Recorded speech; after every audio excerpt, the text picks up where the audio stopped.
500,000 pesos? Biro ba to? Natatawa si Myla habang hinahalo niya ang kinakain na carbonara. Dinaanan siya ni Claire sa bahay at niyayang kumain. Tumuloy sila sa Angelinos. Doon, sinabi sa kanya ng kaibigan kung ano ang ino-offer nitong trabaho at magkano ang bayad. Hindi ako nagbibiro, sabi nito. That's what I'll give you at the end of around 6 months. Gusto ko lang tumira ka doon sa bahay niya hanggang umuwi na ako. Nandoon din ang isa niyang maid kaya halos wala ka ring gagawin. Kung may ipapagawa siyang trabaho galing sa office, tulungan mo siya. Nasa linya rin naman ang tinapos mong gagawin mo eh. Basta tatawagan kita linggo-linggo at sabihin mo sa akin kung kamusta na siya. You also receive a monthly salary of 3,000 para may panggastos ka naman. Bibigyan kita ng cheque ngayon pero yung 500,000, ibibigay ko pagdating ko. Bakit mo pa ako bibigyan ng ganong kalaking halaga? Tanong niya. Bakit hindi mo na lang siya pabantayan sa kapatid mo? O hindi kaya naman sa mga pinsan mo? Bakit ang laki ng ibabayad mo? Ano bang kalokohan ng ginagawa ng nobyo mo? Parang tulong ko na lang yun sa tindahan mo. Alam kong hindi ka natatanggap ng abuloy eh. At saka, May, importante sa akin na tanggapin mo to. Malay mo, mga 3 or 4 months lang nandito na ako. Buo pa rin na halagang ibibigay ko sa'yo. Gusto ko lang na mapagkakatiwalaan na magkukuha ko. Patuloy na pangungumbinsin nito.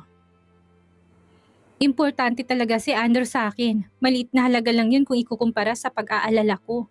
Na baka habang nalulungkot ako doon, ay nandito naman siya at may kapiling ng iba. Mahal na mahal ko siya, May. Ayaw ko mawala siya sa akin. Isa pa, hindi ka pa rin naman busy sa ngayon dahil wala ka pang trabaho. Ayaw mo ba noon? After 4 or 6 months, meron ka ng kapital para sa tindahan mo. At may ipaparenovate mo pa yon ayon sa gusto mo. Ayaw ko madami kung may guluman kayong dalawa. Nag-aalangan niya sabi. Wala kaming gulumay. Gusto ko lang mabantayan siya ng gusto para mapanatag ako. Wala ka bang tiwala sa nobyo mo? Meron, kaya lang. Basta hindi mo maintindihan kung sasabihin ko man sa'yo. Iba ang sitwasyon namin ngayon at dahil nga malaki ang problema niya sa negosyo, hindi kami gaano magkaintindihan. Bakit hindi mo muna isettle ang differences niyo bago ka umalis? I doubt na tatagal ng 2 months ang pinagkakabalahan niya ngayon. Hindi mo malang ba siya mahihintay para lang magkaliwanagan kayo? Sa ganun, hindi mo na siya kailangang pabantayan at hindi ka na mawawalan ng ganung kalaking halaga. Money is no matter. Marami ako noon. Pagbabaliwala nito. Kailangan ko na kasing pumunta sa New York. May susundan akong business associate doon and we're planning to put up a business there. May hintay ba ako ng tao? Baka after 2 months limot na ako noon. Napatingin sa malayo si Claire. Yun ang dahilan kung bakit nagmamadali siyang makaalis. 2 linggo na simula na umuwi sa New York si Stephen at hindi pa ito tumatawag sa kanya. Natatakot siyang baka nakalimutan na siya nito. Matagal nang tumahimik si Myla. Mga 4 na buwan, mahaba na raw kung aabot sa 6. Napakalaking halaga ng offer ng kaibigan at nakakahinayang tanggihan. Hindi niya maiisip ko anong masama kung tatanggapin niya ang alok nito. Para lang naman yung trabaho ng isang sekretaryang nag-aasikaso ng business ng boss nito sa bahay. Marami siyang alam na kaklaseng may sekretaryang mga ama sa bahay. Kung papayag ba ako, paniniyak niya, paano ako makakasigurong walang masamang mangyayari sa akin doon? Mabait ang nobyo ko. Wala kang masasabi doon. Nandun pati ang katulong niya at saka halos hindi umuwi si Andrew sa bahay niya. Gusto ko lang kapag nandun siya, alam mo kung saan siya nagpupunta. Sinong kasama niya at kung anong pinagagawa niya. Kapag weekends, Saturday or Friday night pa lang ay pwede ka na umuwi sa bahay niyo. Bumalik ka na lang kapag Monday morning na. Isa pa, kung sa pakiramdam mo'y ginagawan ka na niya ng pagsasamantala, umalis ka na't kagad saka mo ko tawagan sa New York. Uwi ako kagad para kumprontahin siya. Pag-iisipan ko, Claire. Magdesisyon ka kagad, May. Kasi aalis na ako a week from today. Marami pa akong dapat asikasuhin maliban dito. Tawagan mo na lang ako bukas. Ikukonsulta ko muna sa mga kapatid ko. Ang nangyari, hindi na sinabi ni Myla sa mga kapatid ang tungkol sa alok ni Claire. Hindi na rin niya yun binanggit kay Lourdes dahil wala itong tiwala sa dati nilang kabarkada at ayaw siyang makipagkitang muli rito. Kinabukasan, tinawagan siya ni Claire. O ano, nakapagdesisyon ka na ba? Tanong nito. Oo, pumapayag na ako.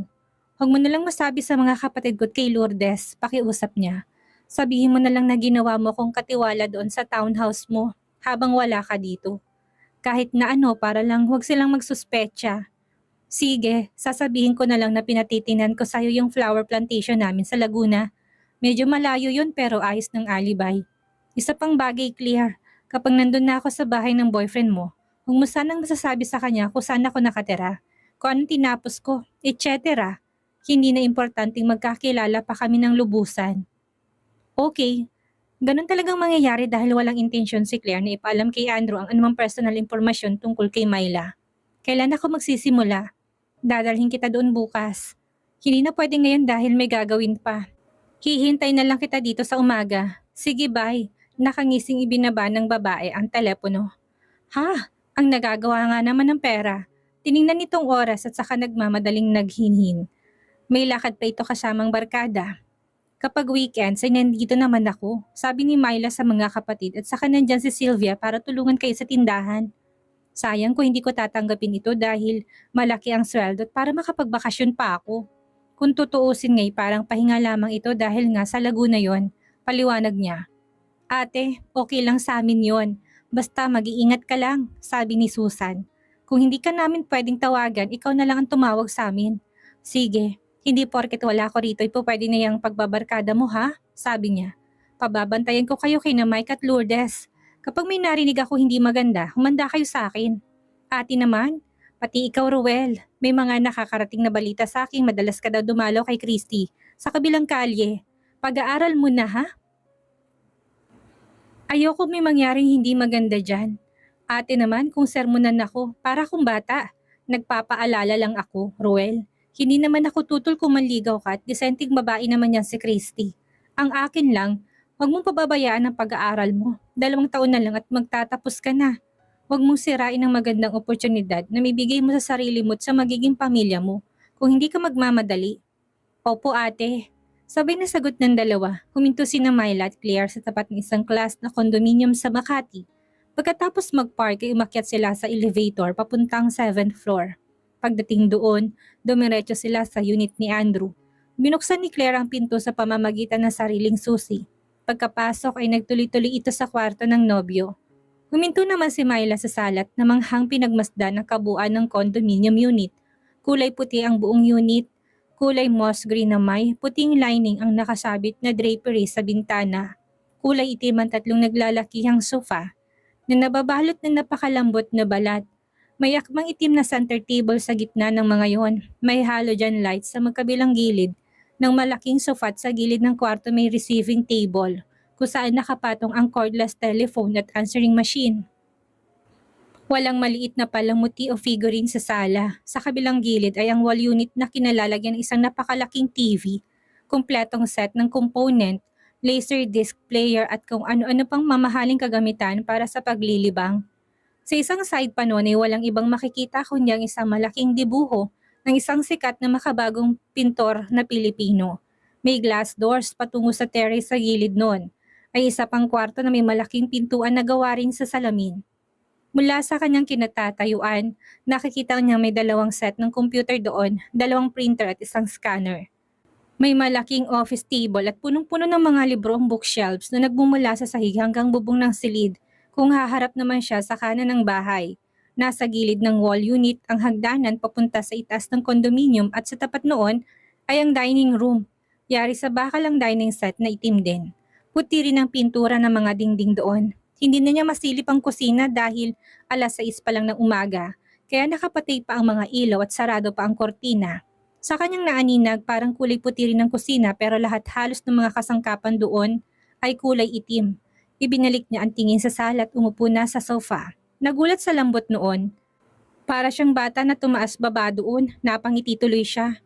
Hindi moonwalk yan, nagulat si Myla at biglang napatayo, sabay tingin sa pinanggalingan ng boses. Nasa hagdanan ng isang lalaki at nakasimangot habang nakatingin sa kanya. Nakasandal ito sa balustre. Sorry, maikling tugon niya. Nanatili lamang itong nakatingin sa kanya at waring tinatantya siya. Hindi niya malaman kung anong susunod na sasabihin. Sweetheart, bakit mo naman ako iniwan sa itaas? Nag-bathroom lang ako. Paglabas ko, wala ka na. Ani Claire, napansin ito nakatingin si Andrew sa dalaga. Siya nga palang sinasabi ko sa'yo, si Myla. Myla Di Guzman, pakilala nito sa dalawa. Myla, ito si Andrew. Andrew Pamintuan. Sa kanya kang mamamasukan hanggang makabalik ako galing States. Noon lang tuminag ang lalaki, bumaba ito ng hagdanan at saka siya kinamayan. Tutal ay nandito ka na rin lang naman, pagkuway sabi nito. Pwede bang ipagtimpla mo na rin ako ng kape? Nagulat si Myla. Hindi siya makasagot pero marahan siyang tumango at tumalikod patungong kusina. Habang paalis ay narinig pa niya ang pagtatalo ng dalawa. Bakit ba kay aga-aga pa'y dala-dala mo ng amuyong mo dito? Hindi ka ba makapaghintay? Pagalit na tanong ni Andrew. Wala na akong time para makapunta ulit dito. Marami pa akong asikasuhin at alam kong lagi ka ring busy.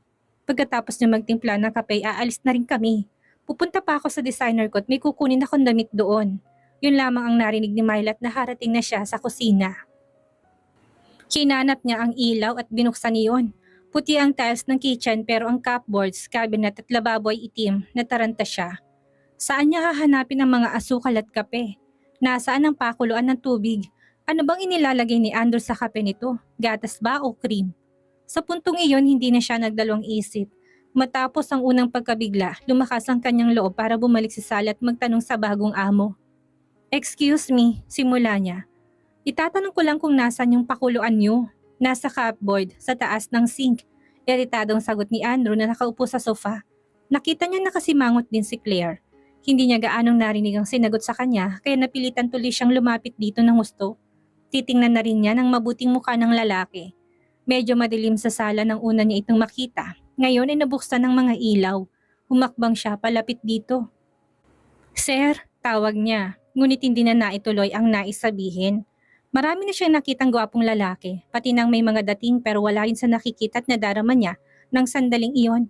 Gwapo si Andrew at dahil boxer shorts lang ang suot nito, kitang-kita niyang matipuno nitong katawan. Bigla ay nakaramdam siya ng isang klaseng emosyon na kakaiba sa kanya.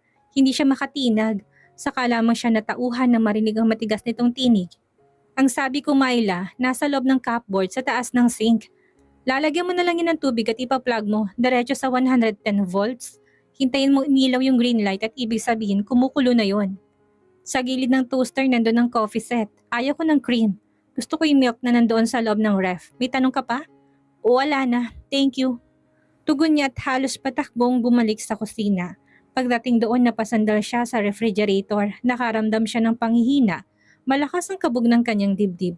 Ano bang nangyayari sa kanya? Siguro ay nagulat lamang siya dahil noon lamang siya nakakita ng lalaking halos hubad na. Maliban siyempre sa kanyang nakabatang kapatid.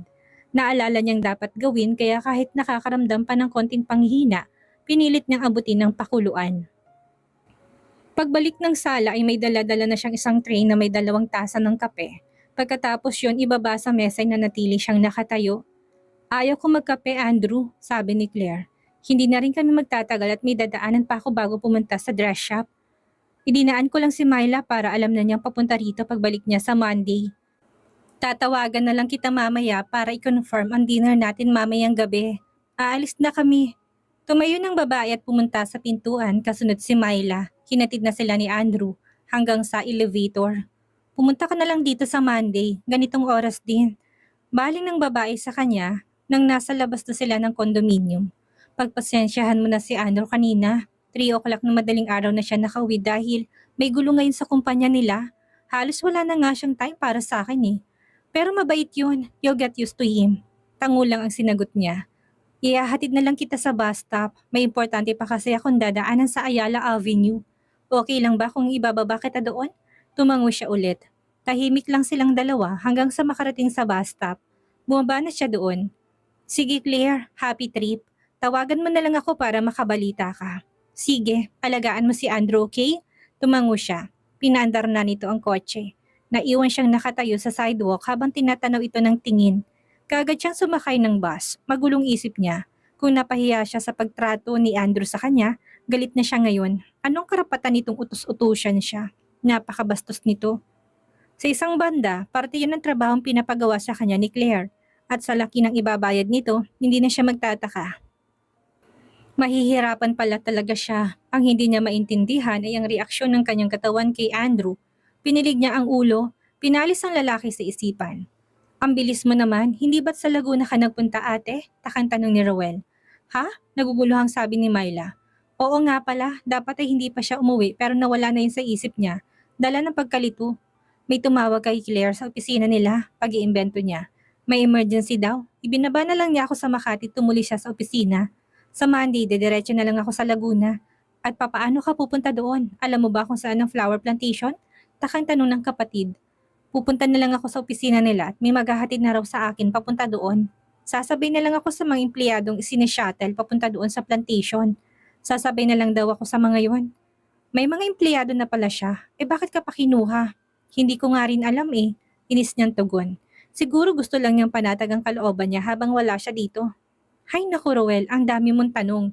Sige, bahala ka. Basta mag-iingat ka lang, okay? Tumangon na lamang siya. Ayaw niya magsinungaling sa kapatid pero napasubo na siya. Hindi bale, sabi niya sa sarili. Madali namang lumipas ang 6 na buwan. Soon, maharap ko ng grocery ko. Dito kasi baba matutulog. Hindi naman natutulog si Ali Mercedes dito.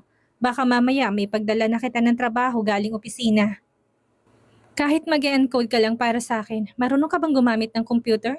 Tuloy-tuloy na sabi ni Andrew, tumango si Myla. Nakakuha siya ng computer lesson sa eskwelahan bukod pa sa naranasan niya magturo sa computer school. Naintriga ito sa sagot niya.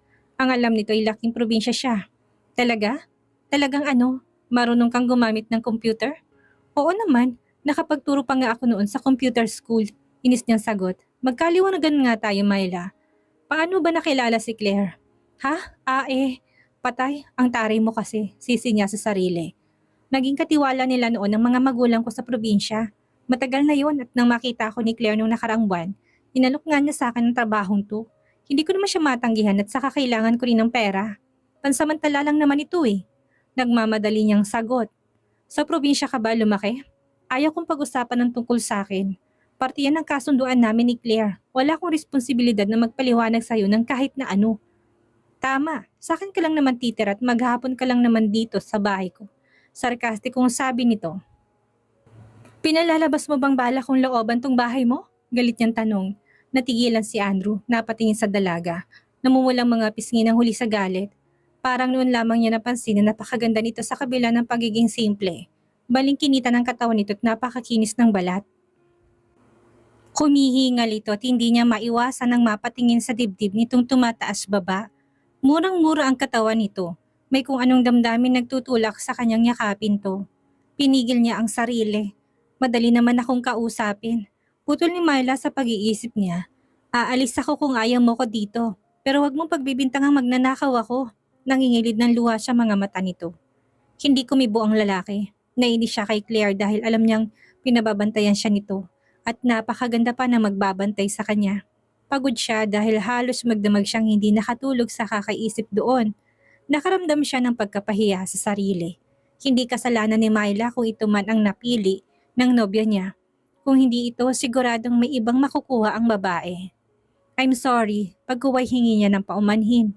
Wrong timing lang kasi ang pagkakapasok mo dahil ang dami kong problema sa opisina. Dinagdagan pa ni Claire. Pero kung 6 na buwan kang manunuluyan dito, dapat na siguro na maging maayos ang samahan natin. Okay? Tumango ang dalaga at pagkuway tumulo ng luha. Nagulat si Andrew nang mapansin yon, hindi malaman ang gagawin. Tumalikod na ito. Naiwan si Myla sa sala. Pinahid niya ang luha at nagpunta sa kusina. Kinuha niya ang walis at sinimulang walisin ang mga lugar na walang carpet. Pumasok siya sa kusina at nagsimulang linisin ang lababo nang biglang magring ang telepono. Narinig niyang sinagot yun ni Andrew. Hindi na niya pinansin, maya-maya tinawag siya ng lalaki. Bakit? Tanong niya paglapit dito. Kailangan na ako sa opisina, napakadami kong problema doon. Sagot nito. Myla, pasensya ka na. Hindi ko sinasadya kung nasaktan man kita. Pressured lang ako lately. Nagtakbo ng perang isang tao ko. Ngayon naman nag-awol ang chief accountant ko. I hope you understand. Napatingin to sa hawak niyang basahan, waring nagulat to. Hindi mo kailangan gawin yan, may katulong ako dito. Hintayin mo na lang siya, total ay wala pa akong ginagawa. Bakit hindi ka na lang lumabas? Suwestyon nito. Malapit lang ang greenbelt dito, hintayin mo magbukas ang mall. Isa pa baka umagahin ako sa opisina, kaya ikaw na munang bahala sa sarili mo. Tumingin ito sa relo. Bukas ko na lang ipapaliwanag sa'yo ang mga dapat mong gawin, late na ako sa office. Bumunot to ng pera sa pitak at inabot sa kanya. Mag-grocery ka na lang para may makain ka. Kung merong sosobra, pakibili na lang ng mga kailangan dito sa bahay. Tumalikod ang lalaki at umalis na. Napabuntong hininga siya.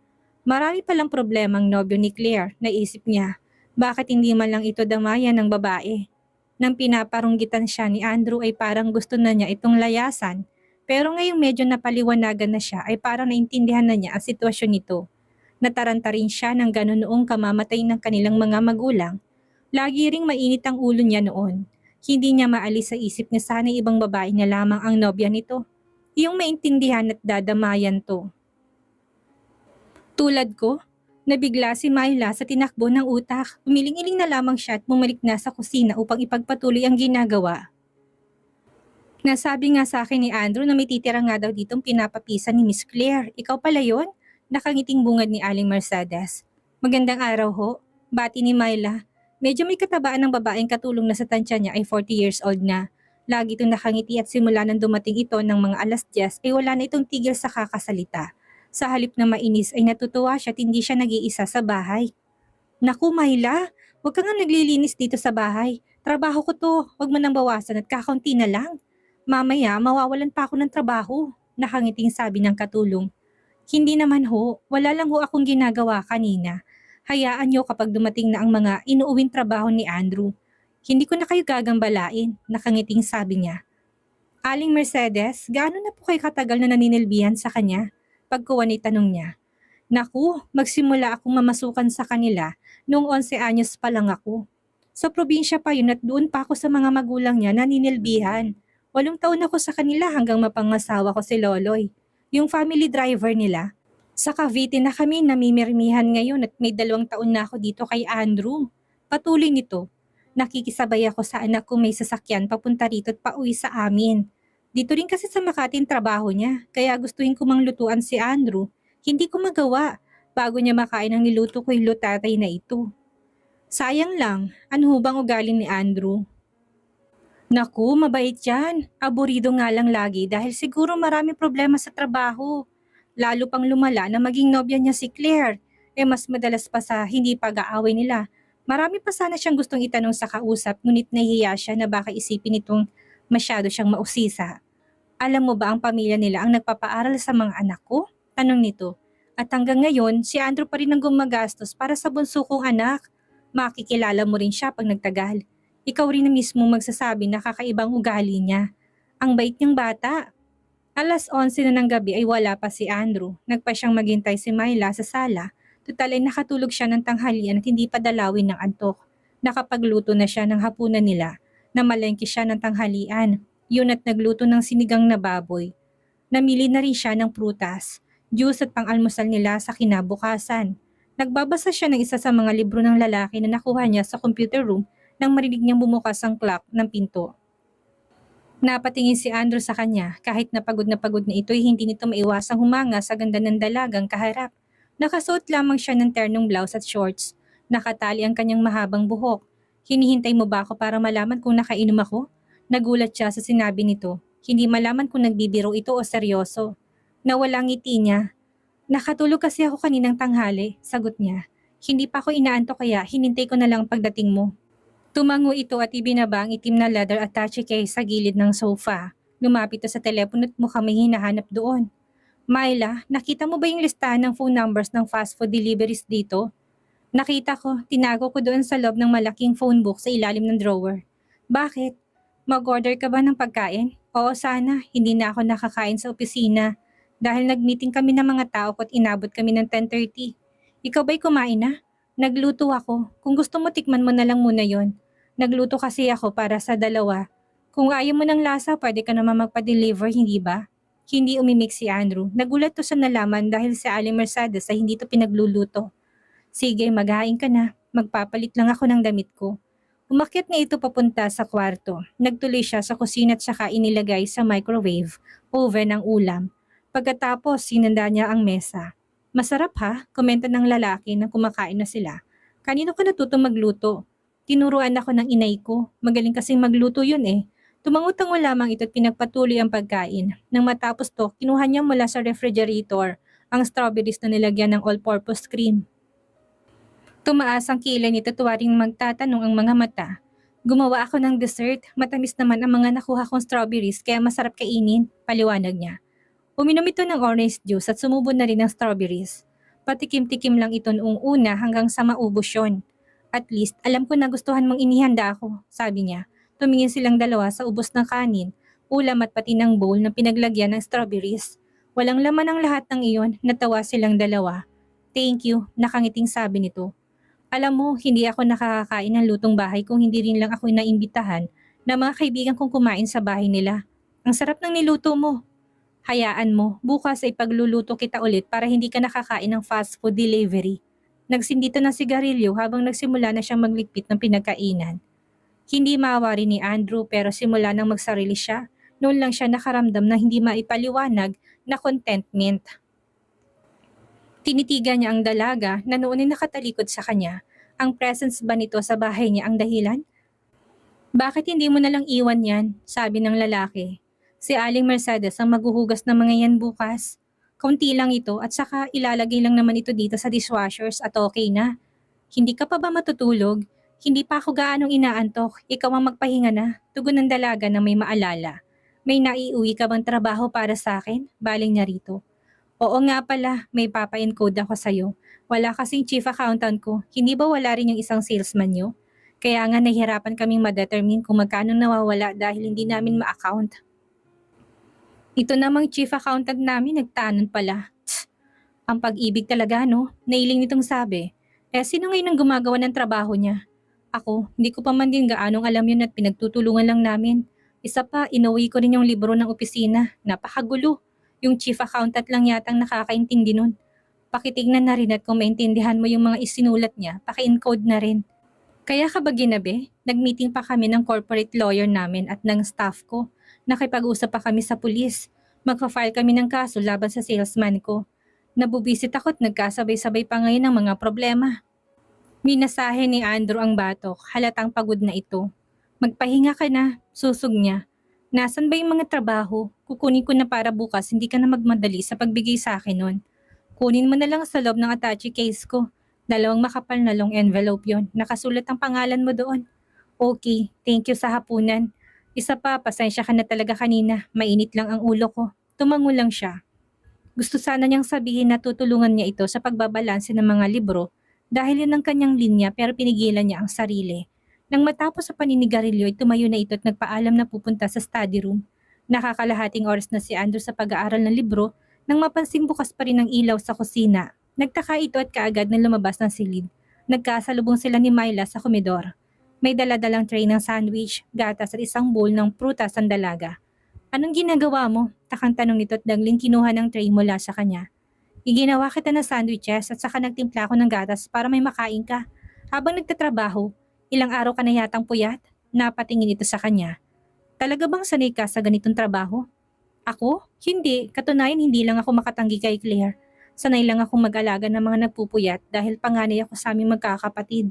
Nakangiti niyang sagot. Napakunot no ito na parang may pinagtatakhan. Sige matulog ka na. Ako nang bahala dito. Pagkuwan ay sabi nito.